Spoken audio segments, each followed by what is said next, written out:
All right, we are back. This time, audio should be fixed. Super excited about some things that we saw. I think everyone saw some things that weren't as exciting, but that's to be expected. It's a lot of change in 8 months, and they didn't implement a lot. We had a ton of personnel, changes that we saw throughout.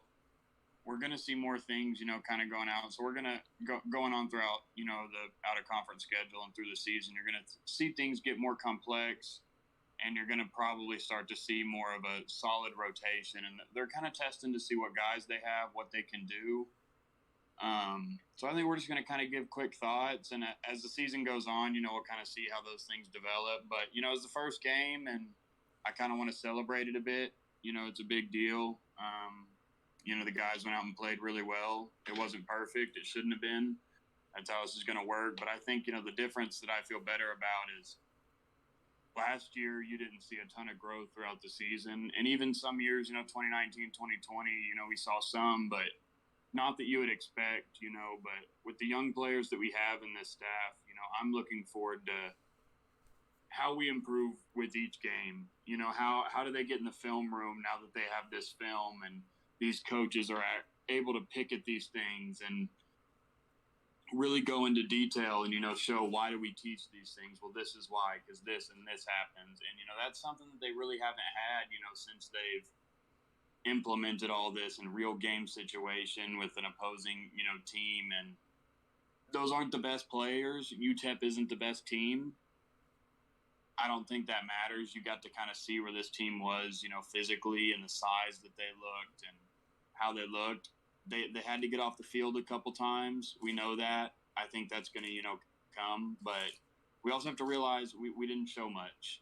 And, so that's kind of, my basic thoughts. I'll give some thoughts later. But I kind of want to hear, Nate, what are some things, you kind of saw, throughout that first game? And, like, if there are any moments that, just kind of you were like, okay, yeah, I like where this is going. Well, I mean, the first play we've got to talk about is the Gavin Freeman touchdown run. That was just an incredible moment for the true freshman walk-on to show off his speed and his balance, honestly, after he got hit. But really, what I want to hit on is the defensive line and the way they played, specifically Reggie Grimes. And Flex was talking to me about this before the pod. The way Jeffrey Johnson played up in the middle, there were no running gaps anywhere in that defensive line. UTEP could not run the ball, and they could only throw the ball short. And that was by design by the OU defense. Only playing really a soft zone for the majority of the game. Grim, what were some of your thoughts? I was really impressed with Billy Bone. There's obviously a lot of hype going in. A lot of people definitely believe he was misused in last season, but I think he kind of showed that he's still got all the talent that made him such a highly touted recruit, which I don't think any of us really doubted, but it is good to actually see him practice. Another guy that I was pretty impressed with, he had his share of mistakes. I'll go ahead and say it. Man, Tyler Guyton sure does look the part. He had a couple plays where he got beat, but there were a couple others that you're just like, holy crap. Like, I haven't seen a tackle like this in years at OU. Then Braden Willis, obviously, had a couple touchdowns, had a couple great blocks that I saw up in the stands. And I think that he's poised to have a pretty big year. And I'm trying to think. There was one more that I had. Finally, Reggie Grimes, obviously, as Nate already kind of hit on. I had some questions about his motor going into this season. And I think that if he keeps up doing what he's doing, they're going to be answered pretty quick. We'll also add, as the guys here know, did call the Gavin Freeman touchdown. Yeah, that was something that Grim did call that play, you know, was something that we had, you know, lined up. And I want to hit, you know, on the Guyton thing, you know, the only time I ever saw Guyton get beat was he missed an assignment. Yep, You know, I know what you're talking about. That's a mental thing, and that's expected. He's new to offensive line, but if we're just talking about measurables and athletic ability and just a dominating force, like the kid's ceiling is insane. And that's with a lot of the linemen have good ceilings, and like I know that a lot of people were probably not as impressed with the offensive line as they thought they would be, seeing as the things, you know, had been said throughout weeks. But you know, some people got banged up. Not really excused, but you know, swapping people in. But I don't think it looked how we want it to look. But I do think that Bill is a lot happy where his linemen are physically, and some of the mental mistakes and some of those things, those linemen just need snaps, running these plays in game time at that speed. When you're scoring like that, getting on the field, like I think just I'm going to save any offensive line critiques for the next few games and kind of see how that develops and how our rotation gets, throwing Wanye back in there. That's just kind of, you know, something I wanted to say on that. I know that there's been a lot of critiques about it, and I get it. I love watching the offensive lines and things, so I get that. But I think, you know, let's wait and see in a few days and kind of see how this group gets together. You know, offensive line is just so much different from any other position group on the field that I think I saw enough from them and enough from a few players dominating people, getting to blocks where they needed to, and having Braden Willis out there to help block, I think is going to help a lot of the time. The guy's a monster. And so, yeah, that's just kind of my thoughts kind of on the offensive line there. But I'm super excited about Guyton and his future. Maybe you know, some concerns are being overstated on offensive line, if you get what I'm saying. Yeah. And when you rotate offensive line and it's not the normal group that you're with, and these guys really haven't had like multiple practices where they're in the same group or games where they're in the same group. And offensive line is such a team thing. And, you know, I think we're still figuring out guys because we have the depth for that. And I think they're figuring out who their guys are going to be. And when you kind of get that line together, you're going to start seeing some of that continuity start to really show. And they're going to be having more snaps doing it. It's going to be easier for them to run. It's just going to become more kind of second nature. And that's just part of offensive line deal. That's why it's tough for teams to consistently have good offensive lines.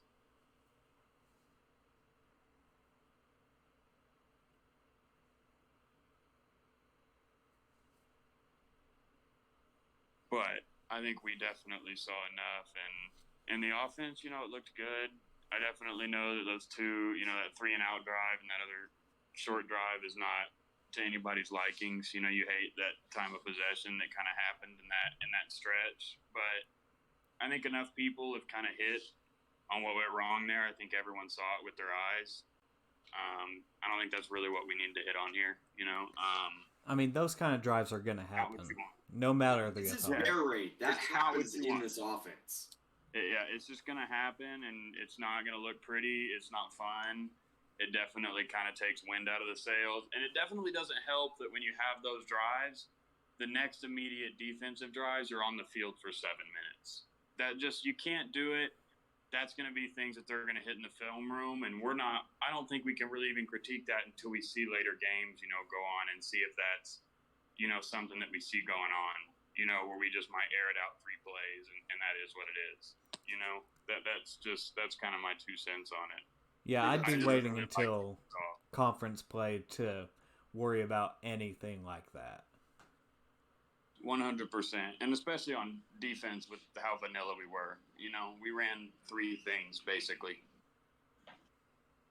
and it was all super soft. You didn't see a ton of press. You didn't see a ton of people loading boxes at the time and just kind of, you know, crazy going stop for the we didn't do anything crazy. And a lot of the times they had a weird tight end or somebody trying to help on their tackles to get our edges a lot of the time. So there's a lot of stuff there that the conference stuff is weird. And with the new staff, like, you could see it after a certain point.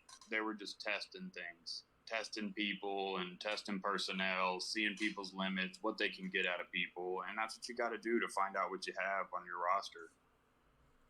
Yeah, I mean, that's what these early games are for. Who's some people that you were surprised that you guys didn't get to see?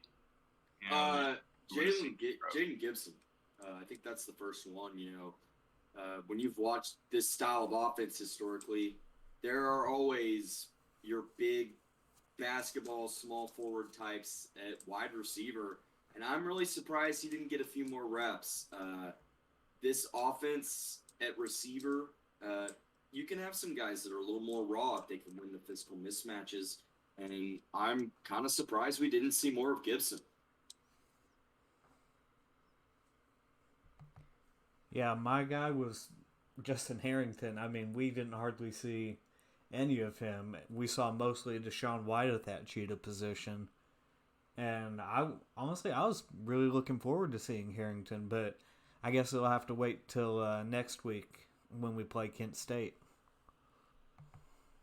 Yeah, I kind of wonder if you see maybe next game, you see more like other kind of young guys getting run. You see Gibson more getting run, and maybe see even Tawi and Barnes kind of get some more snaps, and even on the defensive side, you might even see Halton get in the rotation and Harrington. I'd love to see some more Barnes reps. Barnes, that fumble, you hate to see it on that first carry, whatever. It sucks. Take care of the ball. But my gosh, does he look explosive when you hand him the ball? Yup. I mean, there's no other back that we have in that room that when you handed him the ball looked the same when they took off with it. Reminds me a little bit of his position coach. He just has that, man. He just strides, and he's just there. It's just immediate, and, man, it looked – take care of the ball, young kid. But, man, that looked good.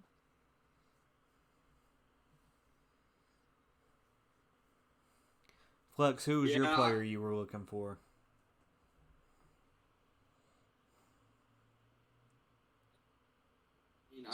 Nate, you there? Who's your player you were looking for, Flex? You were looking forward to see more. Man, I really was kind of hoping in the later that I would see more Robert Spears Jennings running at safety later in the night, like kind of later in the game. That was kind of something I was wondering if would see, just let him get some run just because of the physical specimen that he is. So I'm kind of interested to see if he'll fit in at some point in some of those later game reps or later in the game reps.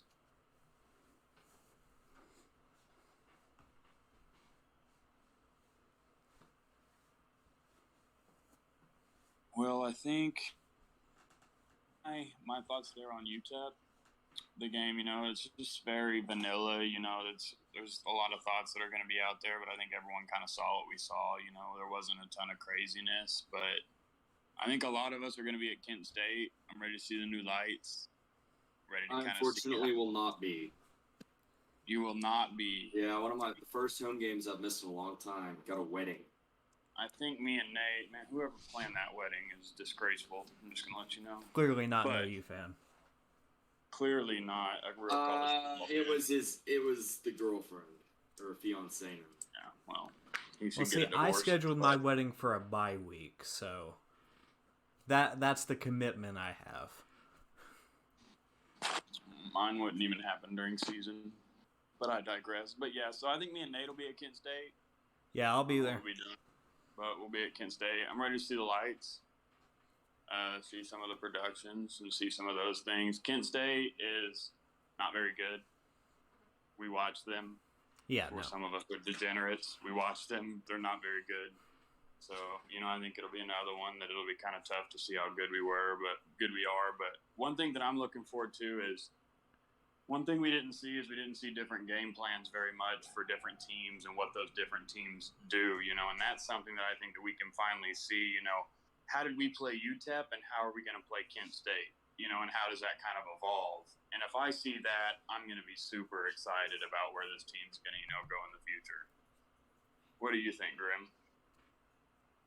Yeah, I'm obviously a little younger, but, what I've always been told, and from what I know, Brent's always kept things pretty vanilla until Texas, which I think is pretty close to what we all saw. There wasn't a whole lot of the blitz packages that Brent's really known for. Frankly, it was a lot of playing coverage, which, rush 3, drop 8, there's definitely some irony there. But I'm real interested to see what they do with some of the personnel in terms of defensive back as the year goes on. I actually thought Jaden Davis played pretty well. I think that DJ Graham also played pretty well, so I don't really think you've got I don't think you have quite the separation there yet. So I think you're going to see those two guys rotate. I'm real interested to see who ends up taking that spot. I definitely think we need to see more Justin Harrington, too. We did see somewhere that Kanai might have and DJ might both kind of be dealing with concussion issues, but Kanai might be back earlier. I believe it was DJ Graham's brother. I believe. Yeah. That's kind of what I heard. So we'll see that, too. But it's going to be interesting to see how that all plays out. I know that there have been a lot of hype, and they've talked very highly of him. I haven't been that impressed with Deshaun White after one game of action, I know, but I wasn't just blown away by what I saw from him. And I really would like to see Harrington get some run there. The guy's a physical specimen. We all know that. And I'd like to see him get some snaps. You're not going to hear me protest that. I'm all for that. And it's not like Deshaun White made a bunch of mistakes. There's just limitations in space. Absolutely, and that is going to matter. It's going to be shown more, if somebody, if he has to line up against, someone like Worthy in the slot, heaven forbid. Oh, God. I mean, it just, I just would feel a lot better with an athlete like Justin Harrington, but also trust the staff that, I think they're going to work him in there and get him reps and get him going. But I think eventually that's got to be your guy. I think if you want this defense to be at the peak that it can be, Harrington has to be that cheetah spot and be that game breaker in that position. Yeah, I agree. You obviously want your maximum allowable athletic ceiling on the field at any given time that still is going to know where to be and make the right plays. That's always been my, philosophy on who plays and who doesn't. And I think, frankly, with Mike Stoops and Alex Grinch, you both saw a lot of problems with that. And I think Brent will end up doing that. Brent's always shown a preference, if you will, towards starting more veteran players. But I think that has more to do with the defense just being really complicated. I would expect by third or fourth game of the year, though, we start seeing a lot more of Harrington from what I have heard. What about you, Nate? What are you hoping that you see more of for Kent State? I mean, really just hoping to see more, a little bit more, both on the offense and defensive side, open up the playbook maybe a little bit more. And like you guys were saying, getting some of the young guys some reps. But like we were saying earlier, I want to see Javonte Barnes in that backfield more than we did. But I did love what I saw from Eric Gray last week. Yeah, I also think another thing is I hope the fans show out better. I'm not going to really get into that issue because it's just not something that I want to get into, and I know it was hot, and if people were passing out, I just hope everyone's okay. I know it was hot. I wasn't there. It was dangerously hot. I'm not saying anything, but I have something I need to say on that. The concession situation, as someone who is at the game, was bad to the point of ridiculousness. I knew a couple people that were in the student section, and the lines and the pace that the concessions were going, it was taking them the entire second quarter to get back to their seats, and by then they were gone. Yeah, I definitely think those things are things that need to be ironed out, and hopefully will be. But I just hope people show out and hope that people, decide to come. It's going to be a night game, and kind of see the first night game, with the new updates to things. But it won't be as hot, so hopefully we'll, kind of show out. We're going to have some recruits there and some that, are important that we would really like to have in the class.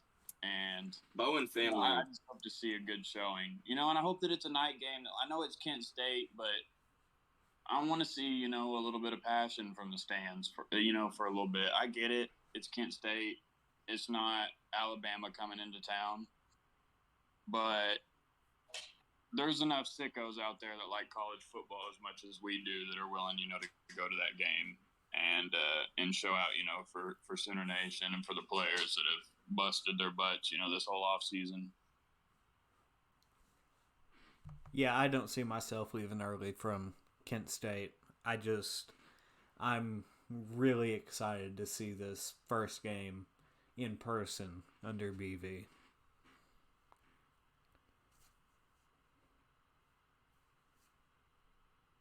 Yeah, me too. Yeah, I missed. I was on vacation, so I missed UTEP. But yeah, I'm excited to get back down there and see a game and just see kind of the atmosphere in person. I think that's kind of my thoughts on the games coming up. I know Peyton Bowen and Renaud are supposed to both be here this weekend. Pretty high-profile guys, and I think Bowen's been confirmed, pretty sure, from multiple people that we talked to. Renaud is confirmed, but also, I know Bama's working at that, but I think if Renaud shows up, I know that Arnold's going to be working on him. I know that, they're going to be working that as much as they can, and that visit is going to help big time, seeing he's committing, September 19th, I'm pretty sure. So if Renaud gets on campus, I'm going to feel really good about that. And the Bowen situation just coming down to its time. It's either going to happen soon or it's not, in my opinion. I would say that I feel pretty good about things kind of going OU's way after this weekend, and I don't think it's going to take long. If it does, I think you're going to start seeing OU look at some other options. I mean, obviously keep a spot for him or whatever. He's too good not to, but I would expect that you start seeing some contact with other players. I think there are going to be a couple guys that maybe you haven't heard that will be visiting this weekend. I know that Brandon Drum 24/7's kind of reported one. I've kind of got a feeling that there will be one additional. You can, how do I put this? You can make your guesses based on who the, I guess, standing crystal balls are that I have out right now. If you look through that, it's not that hard to figure out. Greg, your crystal balls don't mean anything, remember? Yeah, well, anybody that says that, I don't know how colorful language we can get in here too, but I'd like to keep it decently PG. Yeah, let's just say that I really couldn't care less what they have. No, I just think it's funny. It's pretty good. Yeah, we don't just put those out there for no reason. Correct. We know what we're talking about, and if we... One thing I want to stress to everyone who's following the account... Because we're not legit. We don't know anything.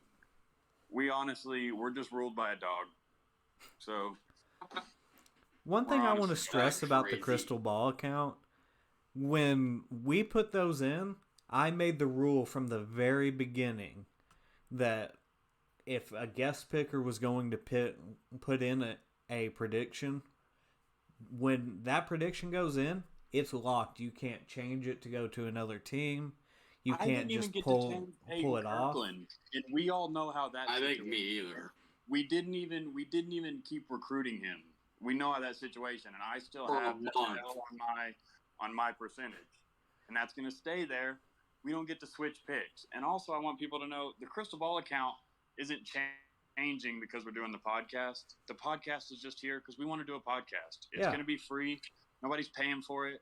We just like talking football, and it's a good way for us to recap and do some things. And, you know, we're going to have a lot of fan stuff that we're going to eventually do where people can get into Discord, talk to us, YouTube lives. Just, we want to kind of have a fan community deal that gets to BS and talk about OU football and recruiting and things. And so that's kind of, you know, everyone can settle down, calm their horses down. If you don't like it, we're also of the opinion that if you don't like it, you don't have to watch. You know, we're here to have fun and talk football and stuff. Yeah, people are stupid on the internet, man. That's just kind of the bottom line. We're not here for people who are mad or angry. Well, that is kind of my bit, so. So I think that's kind of really all the important things to get out of the way. I didn't get much time to think of like an interesting question or anything, but what did you guys think of the games this weekend? Yeah, we have to get to that. I mean, LSU, come on now, the Brian Kelly, most predictable outcome possible was LSU finding the most outrageous way to lose to an inferior team possible. Is Brian Kelly already on the hot seat? I mean, someone who does a lot of work in Louisiana, it would not surprise me in the least. I still think it's funny that they could have had Billy Napier. And if you're expecting LSU to do the logical thing, and Will Wade would still be there. True. In Louisiana, recruits wouldn't start leaking out. But hey, that's good with me. Let's get our paws down in that little honey hole. Yeah. I don't know if y'all have watched any of the Clemson game that's going on as we're recording. Turns out Brent Venables can recruit some defensive players. Brian Breesy, Trenton Simpson, Barrett Carter looked great to me earlier. Recent recruit. Andrew Mukaba, who our prior staff decided to pass on, have one bad drive, but looked pretty good overall. And definitely you can see, I mean, you know, Brent's not recruiting a bunch of nobodies to run this defense. Definitely with the Bear Raid offense, I think him recruiting a lot of defensive linemen is a good idea.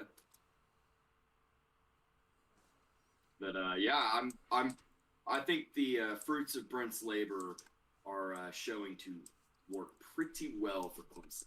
Well, and also look at, I mean, one of the first guys that they got committed was Caleb Spencer, and he's one of our lowest rated recruits. And last game he had 18 tackles, and like 9 were solo tackles, like 2 tackles for loss. Like, he's put up numbers his past 3 games, just insane. You know, it just shows that they evaled people at Clemson and they evaled people here, and that's something that everyone, you know, should be excited about. Now, if only Clemson had an offense. Oh my gosh. My high school ran a more intricate offense than Clemson's running right now, and that is not a joke. Hey, it ain't nothing like that innovative Iowa offense. You ain't seen nothing like that. God. Greatest offense and the greatest quarterback rating to ever be recorded in all of the history of the Would game. Iowa gain positive yardage against the current Clemson defense? That is a serious question. Grim, I don't think they would gain positive yardage against our defense, That's let alone the Clemson right. defense. It is just that I saw the Iowa lines there. It is disgusting. Yeah, and how about that former Tom Herman recruit, Cam Rising? I mean, who would ever recruit a guy like that? Can't believe anyone would ever do that, right? Well, Tom Herman's not the brightest. So, look, I'll just tell our audience now, I know Flex knows and I believe Nate knows, there are a lot of stories about Tom Herman that I know just based on people I know and recruiting stuff, just in terms of how he recruited, along with a lot of personal stuff, you've really got to question anyone that hires him to be a head coach at the Power 5 level. And I'll go ahead and maybe extend that to Steve Sarkisian after the whole Polisats situation, but that's still ongoing, so I wonder when she'll get back on Twitter. Don't you dare question Texas and the decisions they make, all right? Look at the position they've put themselves in. They've never made a bad decision, ever. Never made a bad hire. Doesn't happen. Well, I mean, they did hire Nick Saban, right? Let's not do this. One of the multiple times they've been turned down. But, you know, everyone shoots their shot and gets rejected. It happens. They just get bad information. Quinn Ewers is going to shoot about Texas. 40 shots at Alabama's defense, and about 4 of them are going to get picked off. So, it happens. For anyone listening, if you can find a site, I like to gamble a little bit. If you can find me somewhere that has any sort of a Will Anderson sacks over, please shoot me a DM and I will take it as we speak. That has to be the safest bet of the year if it ever gets posted. I was thinking the same thing. I cannot wait to see Will Anderson against that Texas we're all offense. watching He's that, the best defensive player I think I've seen in college football since Sue. I mean, we're all hate watching that, right? Yeah. Oh, absolutely. And I was 12 years old when Sue was in college, so just to get some frame of reference. Yeah, I think we're all around that same age. Hey, well, there's the question. There's our ending question. Who was the biggest robbery for Heisman, Adrian Peterson or Ndamukong Suh? Oh, Adrian.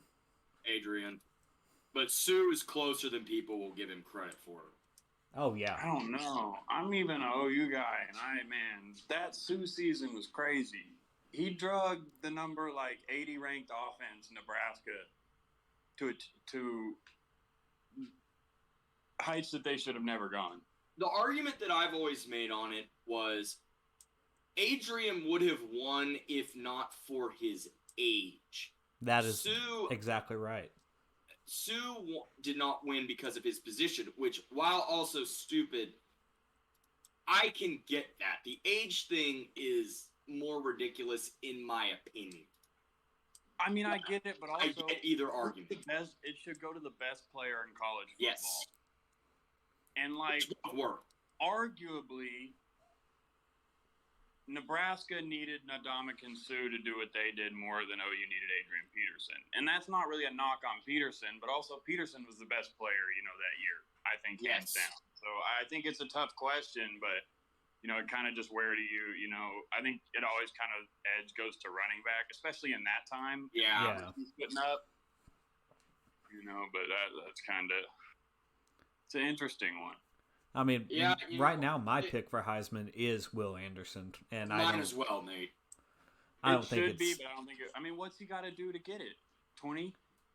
20 sacks? Doing that is out of the question, though, is it? I don't think so. With having Texas on the schedule. Oh God, yeah, that's true. He might get that next week alone. Man, I don't know if you could have a worst possible matchup for that team. Now, my question is... We're going to come back next week and probably have some other fun stuff to talk about, at the end. Is Quinn Ewers going to be alive after this game? That's my question. Hey, your answers in the comments, and... I'm going to say he's alive, but I'm going to say that UT gives up 9 to 10 sacks in that game. It's not just Anderson. Dallas Turner is a dude himself. Before we end it, Grim, what you got? I'm going to take Alabama 62-17 over Texas. And Kent State, OU? I'm going to go with 59-14. And Nate, what do you got for Texas? For Texas, I've got Bama 55, Texas 7. That 7 coming in garbage time. And I think that Xavier Worthy is going to score in the first quarter, and then I don't think that Texas scores again until the fourth. That's fair. What about Kent State OU, Nate? I'm going to go something similar to this past week. I'm going to go OU. We'll go OU 63, Kent State 7. I like it. Well, I think my Bama Texas is going to be 17-63. I like it. Bama. Yeah. I think Worthy gets a cheap one in there somewhere. I don't even know a cheap one. I just think Worthy probably just beats somebody. Just a bad alignment. Yeah. You have the wrong guy. He is that guy. You can't say that he isn't, and you also can't say that Bijan might not break one. Yeah, exactly. Even with their offensive line no stuff, chance. Bijan is that guy. So I could see them putting up points. And then Saban kind of saying, yeah, we're stopping that. And then, who knows whenever, they put the foot off the gas if they do. But, I could see them scoring more points than just 7. But I also don't think they have any answer for Bama. They just have nothing for Jahmyr Gibbs. They have nothing on their roster on the defensive side that says, I want to take on Jahmyr Gibbs. Cool. I saw them also running Overshown off the edge. And he looked like a teddy bear bouncing off of the left tackle of ULM. And that's probably the worst team I've seen all the past 2 weekends. So there's that. So that's kind of mine. And then for Kent State OU, man, I think 69 to 10. I like it. I'm just saying that because I'm hoping we see 2 field goals. I hope we got a field goal kicker. I'm trying to see. Fan of the pod. Hey, yeah.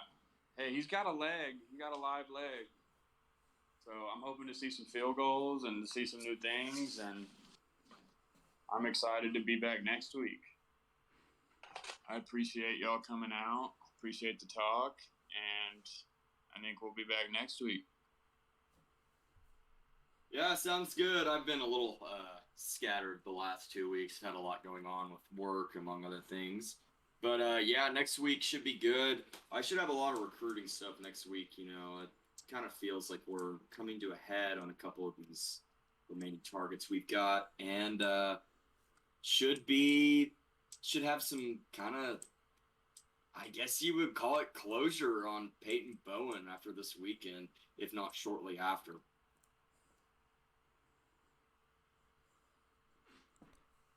Well, heck yeah. Nate, you got anything you want to say as we leaving?